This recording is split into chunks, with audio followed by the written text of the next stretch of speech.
The second film John Ford and Henry Fonda made together was Ford's first in color, Drums Along the Mohawk, released in November of 1939.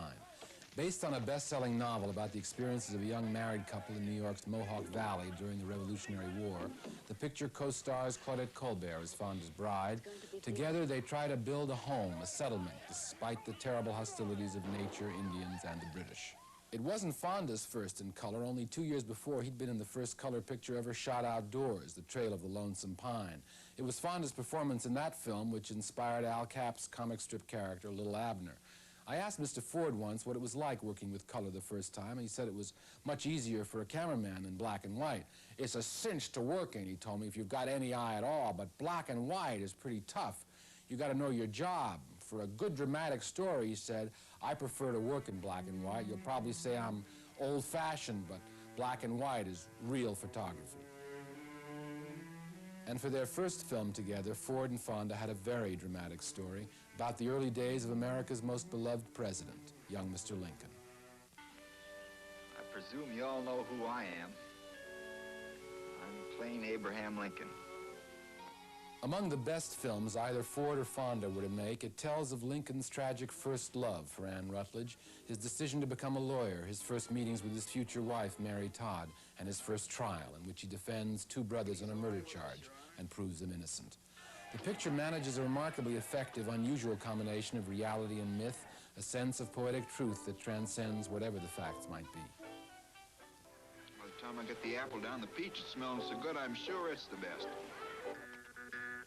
Makes you want to march or something.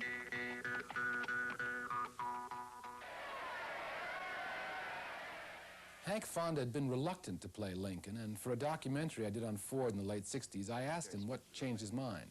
And she ushered me into the office in front of himself, and I'm standing there like at attention, and this character's sitting there, sort of looks under his brows and said, what the hell's all this about you not wanting to play Lincoln? I mean, using all the profanities in the world, which sort of shocked me more. You know, here's God, the Admiral, talking like this. Well, he went on to shame me about this whole thing that, what was it? Did I think I was playing the great emancipator or something like that?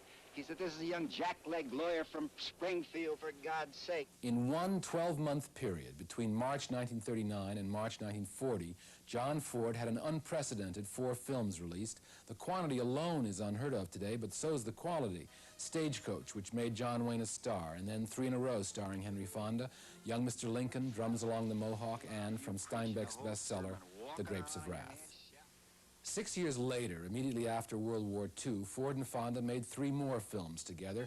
2 of them are available, the classic Western My Darling Clementine with Fonda as Wyatt Earp, and as the arrogant cavalry leader modeled on General Custer, who leads his men into a massacre in Fort Apache, the first and perhaps the best of Ford's brilliant trilogy about the tragic cavalry-Indian wars.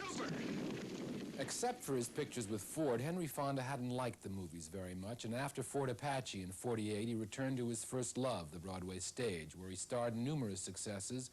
The most notable probably is that doomed Navy man, Mr. Roberts, a hit play which Warner's bought and signed John Ford to direct. But Warner's didn't want Henry Fonda, who by then hadn't done a movie in 6 years. The studio wanted Marlon Brando or William Holden, but Ford refused anybody but Fonda, and that was that. Where's that? Yeah, where's that, Mr. Roberts? Yet Fonda never knew what Ford had done, and during shooting, differences developed between them. Fonda having done the play for several years on stage, and here was Ford adapting it into a movie, adding physical comedy, etc. The differences between them grew until finally a meeting was held to iron out the problems. But when Fonda began to explain his position, Ford socked him on the jaw. Now, the actor told me he couldn't exactly get up and hit this 60-year-old man back. Well, relations did not improve, and shortly afterward, Ford became ill, and Mervyn LeRoy was called in to finish the picture. Now, about 11 or 12 years later, when Ford's daughter, Barbara, told Hank Fonda what Ford had done with Warner's, the actor called the director, and they finally made up. The results of their work together, of course, survive all the worldly strife as enduring pieces of true Americana.